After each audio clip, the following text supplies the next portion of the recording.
नमस्कार, मेरा नाम है आकांक्षा मिश्रा। संस्कृति आईएएस के प्लेसेस इन न्यूज़ के एपिसोड 45 में आप सभी का स्वागत है। जैसा कि आप सभी जानते हैं कि सीरीज़ में हम क्या करते हैं, तो चर्चा में रहने वाले तमाम मुद्दों पर मानचित्र के माध्यम से बात करते हैं। इस संदर्भ में आज हम चलेंगे मंथली कंपाइलेशन यानी मासिक संकलन की तरफ। साल के पहले महीने में जो खबरें, जो स्थान महत्वपूर्ण रहे हैं, उन सब की बात विस्तार में मानचित्र के माध्यम से करेंगे। अगर लेक्चर की रूपरेखा की बात करें तो सबसे पहले हम बात करेंगे रेटबा झील की, जो कहाँ अवस्थित है, सेनेगल में अवस्थित है। उसके बाद हम चलेंगे केरल के वेलिंगटन द्वीप पर। उसके बाद हम Nigeria, Pench tiger reserve, Greenland, Atal Setu, साथ में हम बात करेंगे republic of Nauru, Lakshadweep, Timor Leste और इक्वाडोर की बात हम विस्तार से करेंगे। सीक्वेंस क्या होगा, तो सबसे पहले हम खबर देखेंगे, उसके बारे में थोड़ी सी बातें जानेंगे, उसके बाद एक एमसीक्यू सॉल्व करेंगे और लेक्चर के अंत में आपको देंगे एक अभ्यास प्रश्न, जिसका उत्तर आपको कहाँ देना है, कमेंट बॉक्स पर देना है। तो ये बिना किसी देरी के शुरू करते हैं और देख लेते हैं पहली खबर, जो कहाँ से है। पहली खबर आपकी जो है वो रेटबा झील की है, जो कहाँ अवस्थित है, तो अफ्रीका महाद्वीप में सेनेगल नाम के देश में अवस्थित है। इसे क्या कहा जाता है, तो इसे रोज लेक या फिर स्ट्रॉबेरी लेक के नाम से जाना जाता है। क्यों जाना जाता है, ये जानने से पहले हम ये जान लेते हैं कि खबर क्या है जिसके कारण रेटबा झील जो है वो चर्चे में बना हुआ है। देखिए, रेटबा झील में नाइट्रेट का स्तर क्या हो गया है, बढ़ गया है, जिसके कारण ये जो झील है वो सूखने के कगार पर पहुंच चुकी है। एक ऐसा ही प्रश्न है जो 2018 में यूपीएससी के पेपर में पूछा जा चुका है। किसके संदर्भ में पूछा जा चुका है, तो अराल सी के संदर्भ में पूछा जा चुका है।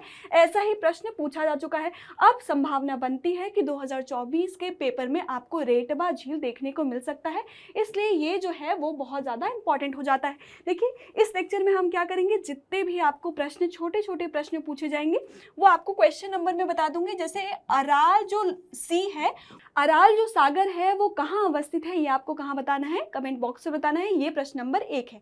अब चल रहे हैं हम किसकी तरफ, रेटबा झील की तरफ चल रहे हैं, जो कहाँ अवस्थित है, अफ्रीका के सेनेगल में अवस्थित है। अब इसका कलर क्या है, रोज जैसा है, यानी पिंक है, तो स्ट्रॉबेरी जैसा भी है, इसलिए इसे क्या कहा जाता है, तो रोज लेक या स्ट्रॉबेरी लेक के नाम से जाना जाता है। अब इसका रंग जो है वो पिंक क्यों है, ये बड़ा सवाल है। तो यहाँ पे जो पाए जाते हैं हेलियोफिलिक बैक्टीरिया पाए जाते हैं। हेलियोफिलिक बैक्टीरिया कहने का तात्पर्य क्या हुआ, वो बैक्टीरिया जो लवण से बहुत ज़्यादा प्यार करते हैं, उसे क्या कहा जाता है, हेलियोफिलिक बैक्टीरिया कहा जाता है। अगर हम बात करें ब्रिटिश वैज्ञानिकों की, तो ब्रिटिश वैज्ञानिकों का मानना है कि यहाँ पे एक बैक्टीरिया पाया जाता है जिसका नाम क्या है, तो डूना लीला सेनिला है, जिसके कारण क्या होते हैं, ये जो इसका जो जल जो है वो क्या हो जाता है, गुलाबी हो जाता है। और ये बैक्टीरिया क्या है, तो इस बैक्टीरिया में पाया जाता है पिगमेंट, रंग द्रव्य पाया जाता है, लाल रंग का रंग द्रव्य पाया जाता है, जो क्या करता है, सूर्य की किरणों को अवशोषित करता है। इसलिए जो है इस लेक का रंग क्या होता है, पिंक कलर का दिखाई देता है। थोड़ी सी बात हम कर लेते हैं, ये कहाँ अवस्थित है, तो ये सेनेगल में अवस्थित है। अफ्रीका के आपको पश्चिमी छोर पर दिखाई देगा एक देश जिसका नाम क्या है, सेनेगल है। अगर सेनेगल की बात करें, थोड़ी सी इसकी सीमा की बात करें, तो इसकी सीमा जो है किससे किससे लगती है वो देख लेते हैं। तो आपको उत्तरी सीमा में आपको एक नदी दिखाई देगी जिसका नाम क्या है, सेनेगल है। वहीं आपको पश्चिम में क्या दिखाई देगा, तो अटलांटिक ओशन का लोकेशन आपको देखने को मिलता है। ये तो हो गई जली सीमा की बात। अगर हम स्थलीय सीमा की बात करें, तो उत्तर में आपको क्या देखने को मिलेगा, मॉरिटानिया दिखाई देगा। पूर्व की बात करें तो आपको माली देखने को मिलेगा। यदि हम दक्षिण पूर्व की बात करें तो आपको गिनी दिखाई देगा। वहीं हम दक्षिण की बात करें तो आपको गिनी बिसाऊ दिखाई देगा। वहीं हम पश्चिम की बात करें तो आपको गाम्बिया का लोकेशन देखने को मिलता है। तो इतने देशों से ये क्या करता है, सीमा साझा करता हुआ नजर आता है। अब हम बात करें रेटबा झील कहाँ अवस्थित है, तो आपको देखने को मिलेगा यहाँ पर एक डकार जो है वो किसकी राजधानी है, सेनेगल की राजधानी है। और सेनेगल के आपको किस डायरेक्शन में दिखाई देगा, ये हो गया नॉर्थ, ये हो गया ईस्ट। तो आपको नॉर्थ ईस्ट डायरेक्शन में क्या देखने को मिलेगा, लेक रोज का लोकेशन देखने को मिलता है। तो इतनी बातें हमने जान ली है। तो अब देखते हैं हम थोड़ी सी बातें और जान लेते हैं। ये जो है वो किस बेसिन पर पड़ता है, तो इस बेसिन का जो नाम है वो कौन सा है, सेनेगल मॉरिटानिया बेसिन के गर्त में आपको सेनेगल की अवस्थिति देखने को मिलेगी। एक बात हमने की है, किसकी बात की है, सेनेगल नदी की बात की है। साथ में आपको सालोम नदी और गाम्बिया नदी आपको कहाँ देखने को मिलेगी, तो सेनेगल में देखने को मिलेगी। साथ में अगर बात करें प्रमुख पर्वत की, तो गैलिया कोटो नाम का आपको पर्वत यहाँ पे देखने को मिलेगा। वहीं वनस्पति की बात करें तो यहाँ पे आपको अर्धशुष्क घास के मैदान भी देखने को मिलते हैं। साथ में आपको क्या देखने को मिलता है, तो उष्णकटिबंधीय वर्षावन भी देखने को मिलते हैं। अब चलते हैं किसकी तरफ, प्रश्न की तरफ चलते हैं। प्रश्न आपसे क्या कह रहा है, सेनेगल के संदर्भ में निम्नलिखित कथनों पर विचार कीजिए। पहला कथन आपसे ये कह रहा है कि इसकी सीमा मॉरिटानिया, माली, गिनी बिसाऊ और कैमरून से लगती है। तो हमने बात किया था कि उत्तर में आपको मॉरिटानिया देखने को मिला था, माली कहाँ देखने को मिला था, तो पूर्व में देखने को मिला था, दक्षिण पूर्व में हमने गिनी देखा था, दक्षिण में हमने गिनी बिसाऊ देखा था, लेकिन कैमरून हमने नहीं देखा था। तो ये जो कथन है वो आपका क्या हो जाता है, गलत हो जाता है। कथन 2 की तरफ चले तो कथन 2 आपसे क्या कह रहा है, ये सेनेगल मॉरिटानियन बेसिन नाम के निचले क्षेत्र या गर्त में स्थित है। तो हमने इसकी बात की है, कहाँ अवस्थित है, तो आपको सेनेगल मॉरिटानियन बेसिन जो है उसके गर्त पर आपको किसका लोकेशन देखने को मिलेगा, सेनेगल का लोकेशन देखने को मिलेगा। तो ये कथन आपका बिल्कुल सही है। वहीं हम बात करें किसकी, सेनेगल नदी सेनेगल और मॉरिटानिया के बीच में सीमा बनाने का काम करती है। ये आप क्या करते हैं, चेक कर लेते हैं। देखिए ये जो है वो आपको देखने को मिलेगी सेनेगल नदी। सेनेगल नदी किन 2 देशों के बीच में प्राकृतिक सीमा बनाने का काम कर रही है, तो सेनेगल देश और मॉरिटानियन देश के बीच में क्या, मॉरिटानिया देश के बीच में क्या कर रही है, तो सीमा बनाने का काम कर रही है। तो ये कथन बिल्कुल सही हो जाता है। मतलब आपका कथन नंबर 2 और कथन नंबर 3 सही है। तो आपका पूछा क्या गया है प्रश्न, आपको उपरोक्त कथनों में से कौन सा सही है, तो आपका बी ऑप्शन यहाँ पर करेक्ट हो जाता है। आगे चलते हैं और बात कर लेते हैं अगली खबर कहाँ से है, तो अगली खबर है कोच्चि से, केरल से। केरल के वेलिंगटन द्वीप के संबंध में आपको क्या दिया गया है, आज की खबर दी गई है। खबर कौन सी है, खबर ये कहा गया है जो Kochi port joint trade union ने क्या किया है, तो प्रधानमंत्री से अपील की है कि एक समय पे जो वेलिंगटन द्वीप है, जो वाणिज्यिक केंद्र हुआ करता था, वर्तमान में वीरान हो चुका है, इसके कायाकल्प की हमें क्या है, आवश्यकता है। याद रखिएगा ये जो वेलिंगटन द्वीप है वो कोच्चि शहर के बहुत प्रमुख केंद्रों में से एक है। वाणिज्यिक हब तो है ही, जहाँ से बहुत सारा आयात निर्यात होता है, साथ में यहाँ पे ये पर्यटन के लिए बहुत ज़्यादा इम्पॉर्टेंट है। तो उन्होंने मांग की है कि इसका कायाकल्प कर दीजिए। अब देखते हैं इसके लोकेशन की हम थोड़ी सी बात करें तो इसका लोकेशन आप देख लीजिए, ये आपका है कोच्चि का लोकेशन। कोच्चि शहर पर आपको ये दिखाई देगा, ये जो है वो आपको ये आइलैंड देखने को मिलेगा। ये आइलैंड जो है वो बैक वाटर के माध्यम से क्या होता है, मेन लैंड से अलग होता है। वहीं आपको यहाँ पर कुछ क्या देखने को मिलेंगे, कुछ हाईवेज और आपको ब्रिज देखने को मिलेंगे। जैसे आपको यहाँ पे एक ब्रिज देखने को मिलेगा, एक यहाँ पे ब्रिज देखने को मिलेगा, तो इसके माध्यम से ये क्या होता है, मेन लैंड से कनेक्ट हो जाता है। वहीं ये रहा आपका हाईवे, जिसके माध्यम से क्या होता है, मेन लैंड से कनेक्ट होता है। बहुत ज़्यादा इंपॉर्टेंट है। क्यों इंपॉर्टेंट है, क्योंकि ये वाणिज्यिक रूप से बहुत ज़्यादा महत्वपूर्ण है, साथ में सांस्कृतिक तौर पर, पर्यटन तौर पर भी बहुत ज़्यादा वेलिंगटन द्वीप जो है वो बहुत ज़्यादा महत्वपूर्ण है। अगर थोड़ी सी बातें हम वेलिंगटन द्वीप की कर लें तो देख लीजिए क्या क्या महत्वपूर्ण है इसमें। ये रहा वेलिंगटन द्वीप जिसकी बात हम कर रहे थे, कहाँ अवस्थित है, तो कोच्चि शहर में अवस्थित है। कहाँ अवस्थित है, केरल में आपको इसकी उपस्थिति देखने को मिलेगी। तो याद रखिएगा इसका निर्माण कैसे किया गया था, तो वेलिंगटन द्वीप का निर्माण ऐसे किया गया था कि जो वेवनाड जो झील है, जो केरल की सबसे बड़ी झील है, वहाँ से कुछ मिट्टी निकाली गई थी और क्या किया गया था, इस द्वीप को बसाया गया था। किसके नाम पर इसका द्वीप रखा गया है, तो भारत के तत्कालीन ब्रिटिश वायसराय कौन थे, तो लॉर्ड विलिंगटन थे, जिनका कार्यकाल कब से कब तक का था, तो 1931 से 1936 का था। तो आपका क्वेश्चन नंबर 2 ये है कि इनके कार्यकाल के समय कौन कौन सी प्रमुख घटनाएं हुई थी। अगर याद नहीं आ रहा हो तो क्या करना है, जाके रिवाइज करना है। तो किसके नाम पर रखा गया था, तो लॉर्ड विलिंगटन जो वायसराय हुआ करते थे उनके नाम पर विलिंगटन द्वीप का नाम रखा गया था। कब इसका निर्माण किया गया था, तो 1933 में किया गया था। कहाँ पर अवस्थित है, तो हमने बात की है कोच्चि शहर में अवस्थित है। और सबसे इम्पॉर्टेंट बात, जो वेलिंगटन द्वीप है ये मानव निर्मित द्वीप है और सबसे बड़े मानव निर्मित द्वीपों में से एक है भारत के। इसलिए आपके परीक्षा के लिहाज से ये द्वीप जो है वो बहुत ज़्यादा महत्वपूर्ण हो जाता है। प्रश्न की बात करें तो क्या पूछ रहा है आपसे प्रश्न, वेलिंगटन द्वीप के संदर्भ में निम्नलिखित कथनों पर विचार कीजिए। कथन 1 आपसे क्या कह रहा है, इस द्वीप का निर्माण कोच्चि बंदरगाह बनाने के लिए वेवनाड झील को गहरा करने के दौरान निकाली गई मिट्टी से किया गया था। वहीं आपको कथन नंबर 2 क्या कह रहा है, इसका नाम मद्रास के तत्कालीन गवर्नर लॉर्ड विलिंगटन के नाम पर रखा गया था। तो पहला कथन बिल्कुल सही है। जब कोच्चि बंदरगाह का निर्माण किया जा रहा था तो वेबनाड झील से क्या निकाली गई थी, मिट्टी निकाली गई थी और उसी मिट्टी से क्या किया गया था, तो इस द्वीप का निर्माण किया गया था। तो ये कथन आपका बिल्कुल सही है। वहीं कथन नंबर 2 की तरफ चले तो ये क्या थे, तो वायसराय हुआ करते थे भारत के। कब से कब तक रहे थे, तो 1931 से 1936 के तक थे। और विलिंगटन द्वीप का निर्माण कब किया गया, तो 1933 में किया गया था। तो ये कथन आपका बिल्कुल गलत है। आपसे प्रश्न क्या पूछा गया है, कौन सा सही है, तो केवल एक सही है। तो आपका कौन सा कथन यहाँ पे सही हो जाता है, ए ऑप्शन इस प्रश्न का सही उत्तर हो जाता है। आगे चलते हैं और बात कर लेते हैं खबर 3 की तरफ। खबर 3 जो है वो नाइजीरिया से है। खबर में क्यों है, तो भारत के विदेश मंत्री ने भारत और नाइजीरिया के बीच में संयुक्त आयोग की 6ठी बैठक की क्या की है, सह अध्यक्षता की है। इसलिए जो नाइजीरिया है वो चर्चे में आ गया है। देखिए नाइजीरिया और नाइजर दोनों क्या हैं, तो अफ्रीका की कंट्री है। नाइजर जो है वो लैंडलॉक कंट्री है, लेकिन नाइजीरिया लैंडलॉक कंट्री नहीं है।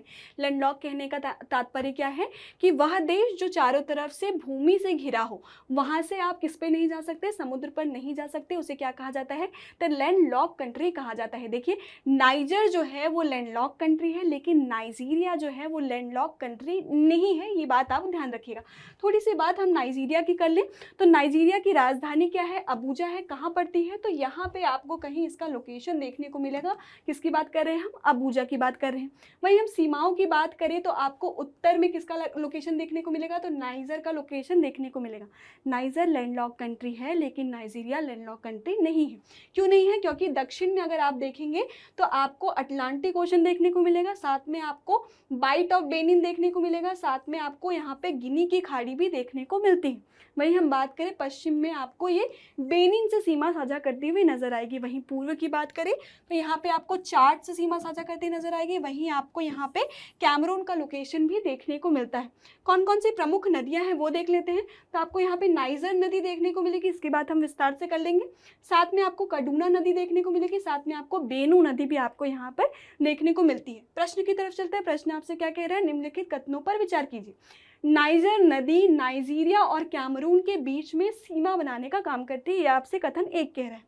कथन 2 की तरफ चले तो अटलांटिक महासागर के तट पर स्थित अबूजा जो है वो नाइजीरिया की राजधानी है। अभी हमने क्या पढ़ा है, अबूजा जो है वो कहाँ पड़ती है, तो सेंटर में पड़ती है, ना कि तट पर पड़ती है।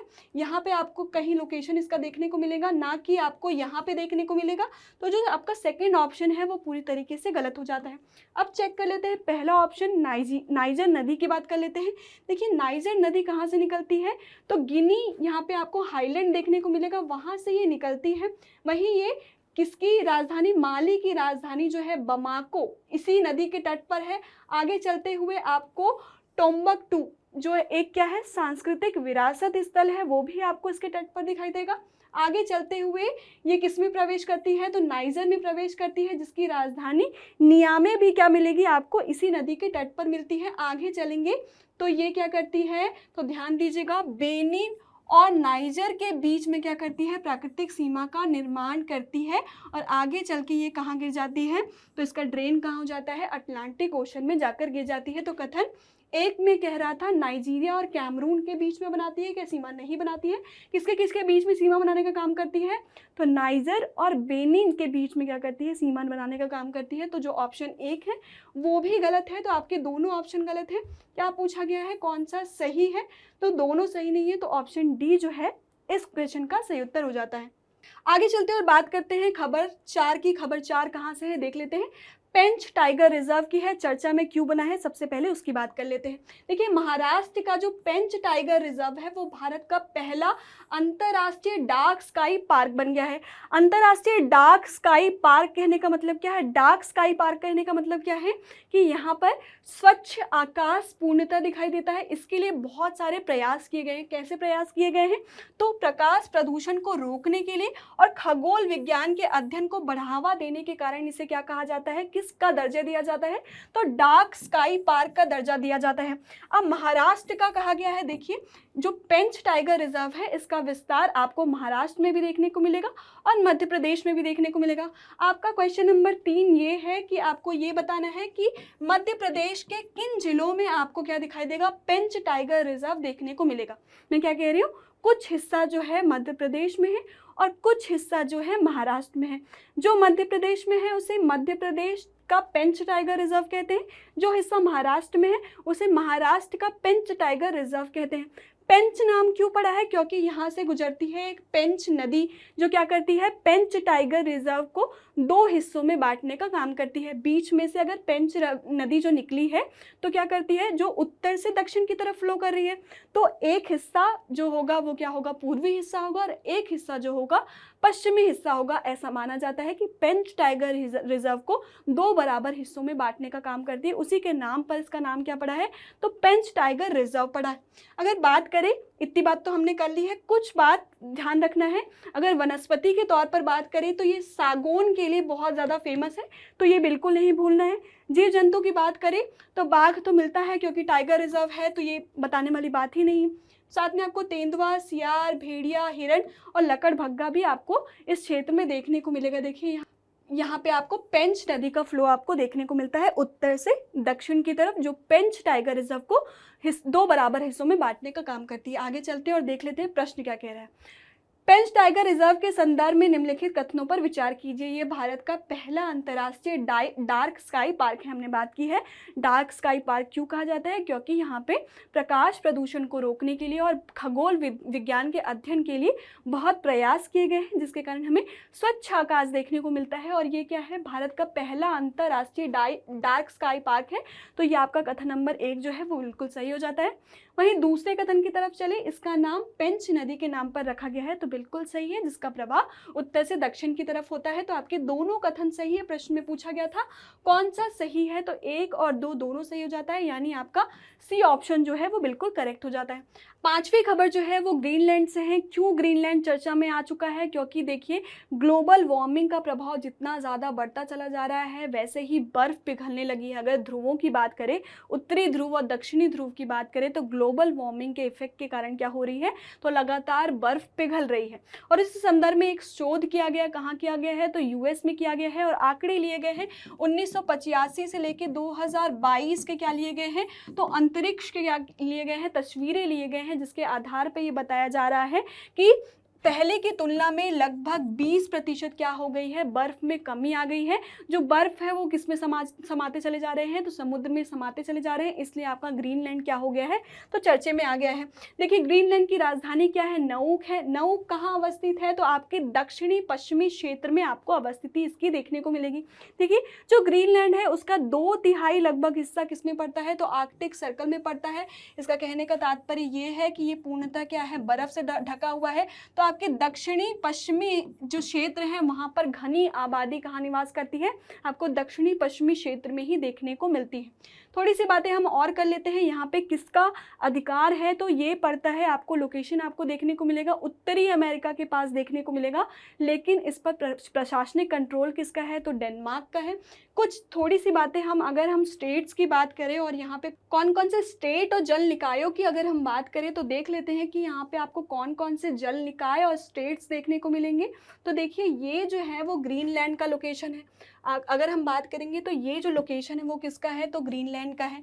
ये है इसका ऊपरी हिस्सा जो 2/3 भाग है वो किस में पड़ता है, तो आर्कटिक सर्कल में पड़ता है। यदि हम बात करें इसके पश्चिम की तो आपको बेफिन बे देखने को मिलेगा। वहीं हम बात करें किसकी, तो आप पूर्व की बात करें तो ग्रीनलैंड सी देखने को मिलेगा। वहीं अगर हम बात करें इसके दक्षिणी पूर्वी क्षेत्र की बात करें तो आपको आइसलैंड का लोकेशन देखने को मिलेगा। वहीं हम बात करें दक्षिण और दक्षिण पश्चिम की तो आपको लेब्राडोर सी का लोकेशन यहाँ पे देखने को मिलता है। यहाँ पे आपको देखने को मिलेगा नेयर स्टेट, यहाँ पे आपको देखने को मिलेगा डेनमार्क स्टेट। डेनमार्क स्टेट क्या कर रहा है, तो आपको ग्रीनलैंड से किसे अलग कर रहा है, तो आइसलैंड से अलग करने का काम कर रहा है। अब आपका क्वेश्चन नंबर 4 ये है कि अब आप ये बताइए कि कौन सा यहाँ पर स्टेट है जो ग्रीनलैंड को क्या किससे अलग करता है, बेफिन बे से अलग करने का काम करता है, बेफिन आइलैंड से अलग करने का काम करता है। ये आपका क्वेश्चन नंबर 4 है। किसकी बात कर रहे थे हम, ग्रीनलैंड की बात कर रहे हैं, जिसका 2/3 हिस्सा किसमें है, आर्कटिक सर्कल में है।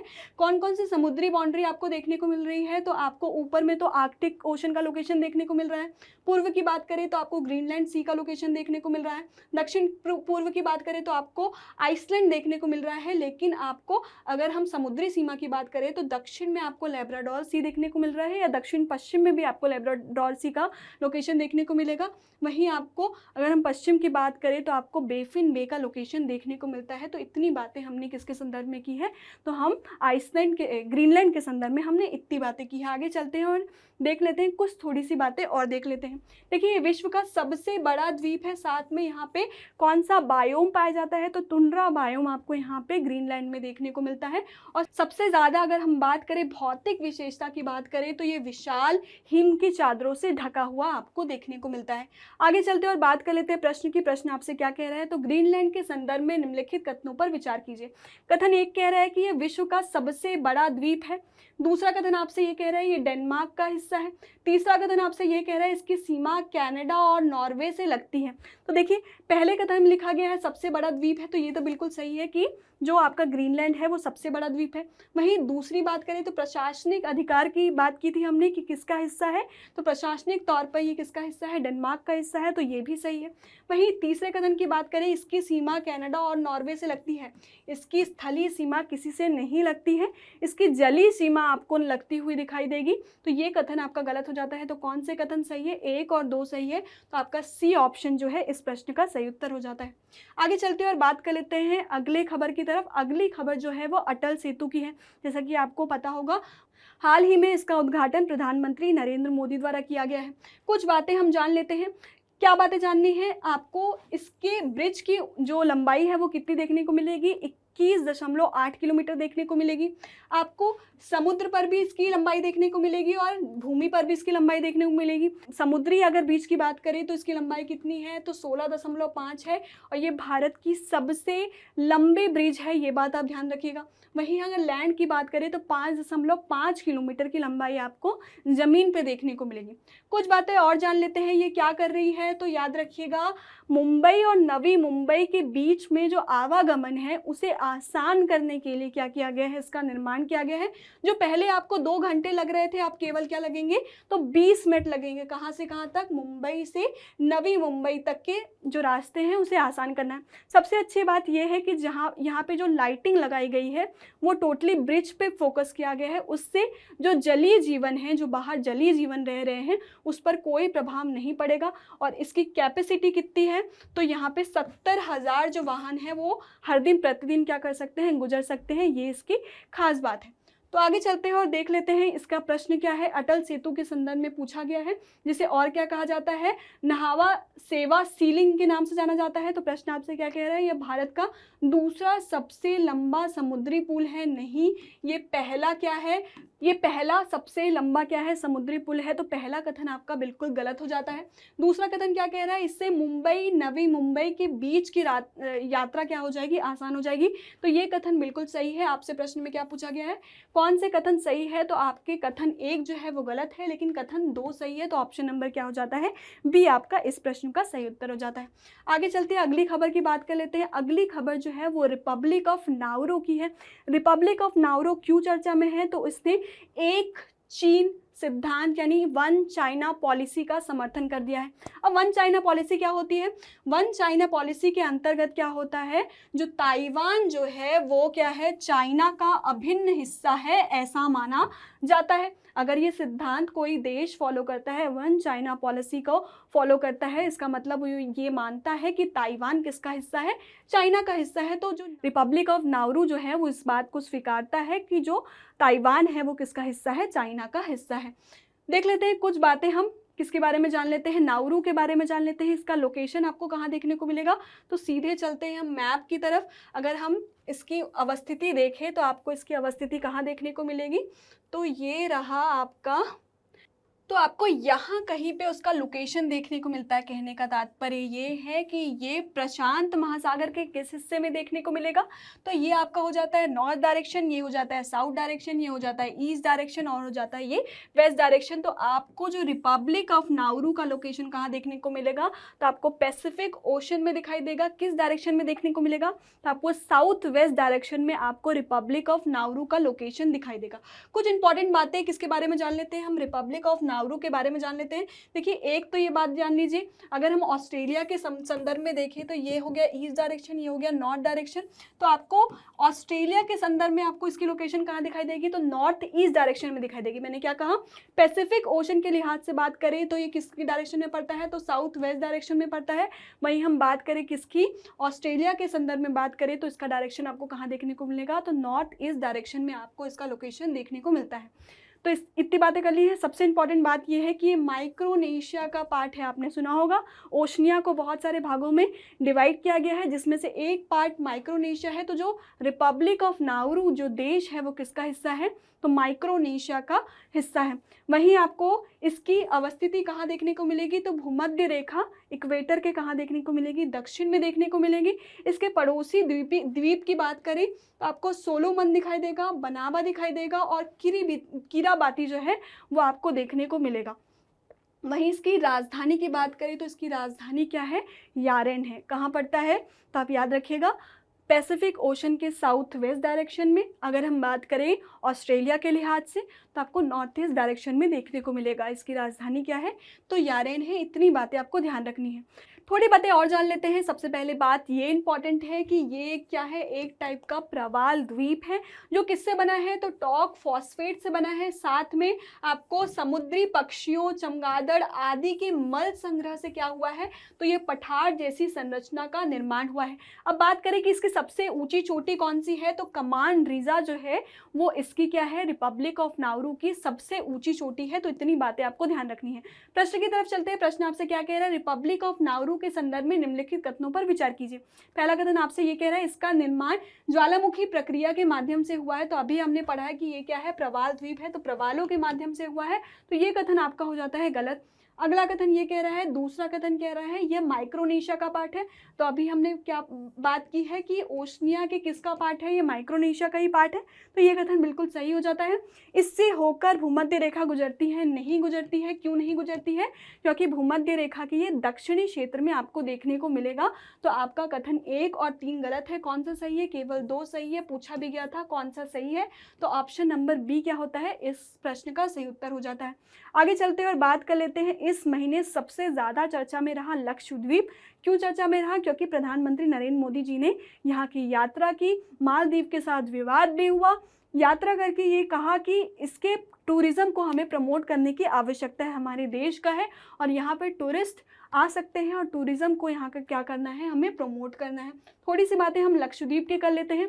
मलयालम और संस्कृत में इसके नाम का क्या अर्थ है, तो 1 लाख द्वीप है, इसलिए इसे क्या कहा जाता है, लक्षद्वीप कहा जाता है। इसमें कितने द्वीप मौजूद हैं, तो आपको 36 द्वीपों का समूह देखने को मिलेगा। क्षेत्रफल के लिहाज से बात करें तो कितने क्षेत्रफल में फैला हुआ है, तो 32 वर्ग किलोमीटर में फैला हुआ है। आबादी बात करें तो लगभग 64,000 की आबादी यहाँ पे निवास करती है, जिसमें से 93% से ज़्यादा जो आबादी है वो स्वदेशी है। यदि समुदाय की बात करें तो मुस्लिम धर्म के सुन्नी संप्रदाय के सफ़ी पंथ के लोग आपको यहाँ पे देखने को मिलेंगे। अगर लिंगानुपात की बात करें तो आपको 946 महिलाएं आपको यहाँ पर देखने को मिलेगी और अनुसूचित जाति आपको यहाँ पे, अनुसूचित जनजाति माफ़ कीजिएगा, अनुसूचित जनजाति जो है वो कितने प्रतिशत देखने को मिलेंगे, तो 94.5% जो आबादी है वो अनुसूचित जनजाति की है। ये बहुत ज़्यादा इंपॉर्टेंट हो जाता है। 2 चीज़ आप हमेशा याद रखिएगा, एक सुन्नी संप्रदाय के सफ़ी पंथ के लोग आपको बहुलता में यहाँ पे देखने को मिलेंगे, वहीं जो अनुसूचित जनजाति है वो आपको 94.5% यहाँ पे निवास करती हुई नजर आएगी।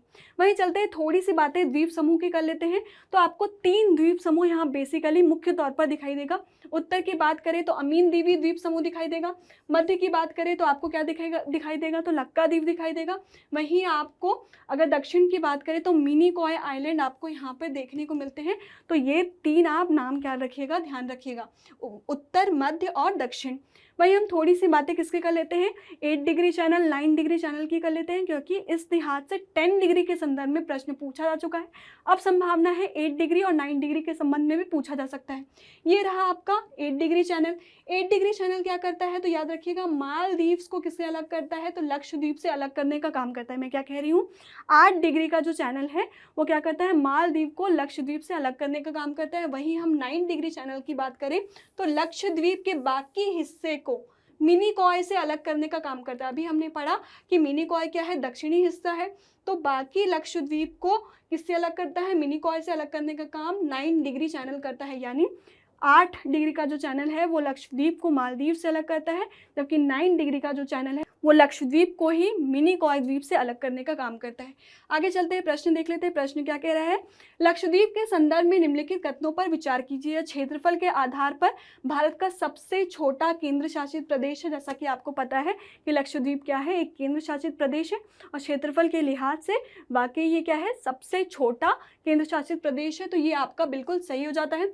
पिट्टी द्वीप लक्षद्वीप का एकमात्र संरक्षित क्षेत्र है। पिट्टी द्वीप जो है वो जनरली पक्षी संरक्षण के लिए बहुत ज़्यादा फेमस है और एकमात्र संरक्षण क्षेत्र आपको देखने को मिलेगा, तो ये कथन भी बिल्कुल सही हो जाता है। कथन नंबर 3 में लिखा गया है कि 9 डिग्री चैनल द्वारा यह मालदीव से अलग होता है।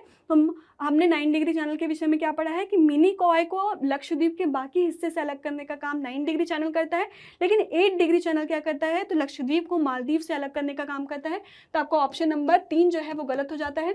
कौन कौन से ऑप्शन आपके सही है, 1 और 2 सही है, पूछा भी गया है आपका कौन सा सही है, तो ऑप्शन नंबर सी जो है इस प्रश्न का क्या हो जाता है, सही उत्तर हो जाता है। आगे चलते हैं और बात कर लेते हैं अगली खबर। अगली खबर कहाँ है, तिमोर लिस्ते से है। क्यों चर्चा में है, तो भारत के प्रधानमंत्री तिमोर लिस्ते के राष्ट्रपति से क्या किया है, द्विपक्षीय वार्ता बैठक की है। इसलिए क्या है, तिमोर लिस्ते जो है जिसे ईस्ट तिमोर के नाम से जाना जाता है वो चर्चे में आ गया है। थोड़ी सी बातें हम कर ले तो ये कहाँ पड़ता है, तो आपको ये किस डायरेक्शन में देखने को मिलेगा, तो दक्षिणी पूर्वी एशिया में आपको इसका लोकेशन दिखाई देगा।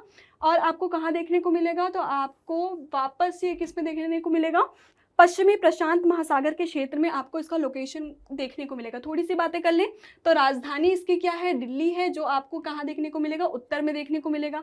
ये कहाँ पड़ता है, तो जैसे हमने बात किया कि दक्षिणी पूर्वी एशिया में इसका लोकेशन देखने को मिलेगा। ये रहा आपका ईस्ट तिमोर का लोकेशन। अगर हम बात करें तो उत्तर में आपको देखने को मिलेगी इसकी राजधानी। वहीं हम बात करें उत्तर पूर्व की तो आपको यहाँ पे वेटार स्टेट देखने को मिलेगा। वहीं हम उत्तर पश्चिम की बात करें तो आपको ओम्बोई स्टेट देखने को मिलेगा। अगर हम बात करें दक्षिण पूर्व की बात करें तो आपको क्या देखने को मिलेगा, तिमोर स्टेट देखने को मिलेगा। वहीं आपको अगर हम किसकी बात करें, दक्षिण पश्चिम की बात करें तो इंडोनेशिया का हिस्सा देखने को मिलेगा। तो इतनी बातें हमने की है, किसकी बात की है, ईस्ट तिमोर की बात की है। ईस्ट तिमोर की राजधानी क्या है, दिल्ली है। उत्तर में आपको क्या देखने को मिल रहा है, उत्तर पूर्व में आपको क्या देखने को मिल रहा है, तो वेटार स्टेट देखने को मिल रहा है। यदि हम बात करें उत्तर में इसकी राजधानी अवस्थित है। उत्तर पश्चिम की बात करें तो आपको ओम्बोई स्टेट देखने को मिल रहा है। हम दक्षिण पश्चिम की बात करें तो आपको इंडोनेशिया देखने को मिलेगा। वहीं हम किसकी बात करें, दक्षिण पूर्व की बात करें तो आपको तिमोर सी का लोकेशन देखने को मिलता है। तो इतनी बातें की हमने। कुछ बातें इसकी जलवायु के संबंध में जान लेते हैं। इसकी जलवायु कैसी है, तो शुष्क उष्ण कटिबंधीय जलवायु है और यहाँ पे मध्यम वर्षा, ना तो अधिक वर्षा होती है ना तो बहुत कम वर्षा होती है। यहाँ पे आपको मध्यम वर्षा देखने को मिलती है।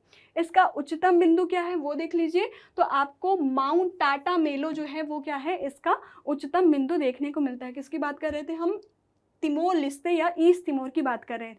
प्रश्न आपसे क्या कह रहा है, निम्नलिखित कथनों पर विचार कीजिए। कथन ये क्या कह रहे हैं, तिमोर लिस्ते उत्तरी अमेरिका का एक द्वीपीय देश है। तो ये बिल्कुल गलत है क्योंकि ये दक्षिणी पूर्वी एशिया का हिस्सा है। तो पहला कथन आपका हो जाता है गलत। इसकी सीमा क्या लगती है, इंडोनेशिया से लगती है। तो हमने क्या बात की थी, दक्षिण पश्चिम एरिया में आपको क्या देखने को मिला था, तो इंडोनेशिया का भाग दिखा था। तो दूसरा कथन बिल्कुल सही है। तो आपका केवल दूसरा कथन सही है। क्या पूछा गया था, कौन सा सही है, तो यहाँ पे आपका ऑप्शन नंबर बी क्या हो जाता है, इस प्रश्न का सही उत्तर हो जाता है। आगे चलते हुए बात कर लेते हैं अंतिम खबर की। अंतिम खबर कहाँ से है, तो इक्वाडोर से है। क्यों चर्चा में है, सबसे पहले वो देख लेते हैं। तो यहाँ का जो मोस्ट वांटेड कैदी था वो हो गया है फरार और यहाँ पे लगा दिया गया है आपातकाल, जिसके कारण इक्वाडोर क्या है, चर्चा में आ गया है। इक्वाडोर को इक्वाडोर क्यों कहा जाता है, क्योंकि इससे होकर इक्वेटर गुजरता है, इसलिए इसी के नाम पर क्या कहा जाता है, इसे इक्वाडोर कहा जाता है। अब आपका होमवर्क ये है, क्वेश्चन नंबर 5 ये है कि कौन कौन से देश है जिससे होकर इक्वेटर गुजरता है। थोड़ी बातें हम इसकी कर लेते हैं। आपको ये कहाँ देखने को मिलेगा, तो आपको दक्षिणी अमेरिका में इसका लोकेशन देखने को मिलेगा। स्थलीय अगर सीमा की बात करें तो ये कोलंबिया और पेरू यानी 2 देशों के साथ अपनी स्थलीय सीमा साझा करता है। वहीं हम जलीय सीमा की बात करें तो आपको यहाँ पे देखने को मिलेगा, पश्चिमी क्षेत्र में आपको क्या देखने को मिलेगा, पैसिफिक ओशन देखने को मिलता है। आपको देखने को मिलेगा पैसिफिक ओशन में ही एक गैलापागोस नाम का आइलैंड देखने को मिलेगा, जिस पर किसका कंट्रोल है, तो इक्वाडोर का कंट्रोल है। कितनी बातें हमने की है। इक्वाडोर जो है, इसका नाम इक्वाडोर इसलिए कहा गया है क्योंकि इक्वेटर इससे होकर गुजरती है। साथ में 2 स्थलीय सीमा लगती है, किससे किससे, तो एक है कोलंबिया और दूसरा है पेरू। जलीय सीमा की बात करें तो पैसिफिक ओशन से सीमा साझा करती है, और पैसिफिक ओशन में ही एक गैलापागोस नाम का क्या है, आइलैंड है, जिस पर कंट्रोल किसका है, तो इक्वाडोर का है। और इसकी राजधानी क्या है, तो इसकी राजधानी क्यूटो है, जो समुद्र के तट पर नहीं है। ये बहुत ज़्यादा इंपॉर्टेंट हो जाता है। एक लिस्ट बना लीजिएगा। क्या लिस्ट बना लीजिएगा कि कौन कौन से देश है जिसके जो आपकी राजधानी है वो समुद्र के तट पर पड़ती है। कुछ बातें और जान लेते हैं, जैसे सबसे ऊंची चोटी कौन सी है, तो सबसे ऊंची चोटी जो है आपका चिम्बोराजो है। साथ में एक जो आपका कौन सा प्रमुख ज्वालामुखी आपको देखने को मिलेगा, तो कोटापाक्सी जो है वो आपको यहाँ ज्वालामुखी देखने को मिलता है। वहीं अगर बात करें कि कौन कौन सी नदियाँ यहाँ पे महत्वपूर्ण हो जाती है, तो यहाँ पे आपको पास्ताजा और आपको नेपो नदी देखने को मिलेगी। ये हम बात कर चुके हैं। भूमध्य सागर पर स्थित होने के कारण इसका नाम क्या है, इक्वाडोर पड़ा है। और जलवायु कैसी है, तो आर्द्र उष्णकटिबंधीय जलवायु है इसकी। देख लेते हैं प्रश्न क्या कह रहा है आपसे। प्रश्न आपसे ये कह रहा है, इक्वाडोर के संदर्भ में निम्नलिखित कथनों पर विचार कीजिए। इसकी स्थलीय सीमा सिर्फ पेरू से लगती है। अभी हमने बात की है स्थलीय सीमा जो लगती है 2 देशों के साथ लगती है, एक कोलंबिया दूसरा पेरू, तो ये कथन हो जाता है गलत। वहीं हम बात करें कथन नंबर 2 की, तो भूमध्य रेखा पर स्थित होने के कारण इसका नाम इक्वाडोर पड़ा, तो ये बिल्कुल सही है। चिम्बोराजो जो है वो इसकी सबसे ऊंची चोटी है, तो ये भी बिल्कुल सही है। कोटोपाक्सी जो है वो क्या है, प्रमुख ज्वालामुखी है। और वही हम बात करें सबसे ऊंची चोटी कौन सी है, चिम्बोराजो है। तो कौन सा कथन सही है, 2 और 3 सही है। प्रश्न में भी आपसे ये पूछा गया था कौन सा कथन सही है, तो ऑप्शन नंबर बी जो है इस प्रश्न का सही उत्तर हो जाता है। आगे चलते हैं और आपको छोड़ जाएंगे परंपरा के अनुसार एक अभ्यास प्रश्न के साथ। इस प्रश्न का उत्तर आपको कहाँ देना है, कमेंट बॉक्स पर देना है। जब आप जवाब देते हैं तो इस बात की संतुष्टि हो जाती है कि आपको पढ़ाया हुआ समझ में आया है। प्रश्न आपसे क्या कह रहा है वो देख लेते हैं। निम्नलिखित कथनों पर विचार कीजिए। कथन 1 कह रहा है, नाइजीरिया की रेटबा झील को पिंक लेक के नाम से जाना जाता है। कथन 2 कह रहा है, मलयालम में लक्षद्वीप नाम का अर्थ है 1 लाख द्वीप। आपसे पूछ रहा है कौन सा कथन सही है। ऑप्शन क्या क्या दिए गए हैं, केवल 1, केवल 2, 1 और 2 दोनों, ना तो 1 ना तो 2। इसका जवाब आपको कहाँ देना है, कमेंट बॉक्स पर देना है। तो आज के लिए बस इतना ही। आज हमने बात किसकी की है, तो आज हम जनवरी महीने में जो स्थान जो खबरें महत्वपूर्ण थी उसकी बात हमने विस्तार से की है। साथ में आपको कुछ प्रश्नों के साथ में छोड़ कर जा रही हूँ, जिसका उत्तर आपको कहाँ देना है, कमेंट बॉक्स पर देना है। तो आज के लिए बस इतना ही। मुझे दीजिए इजाज़त। धन्यवाद।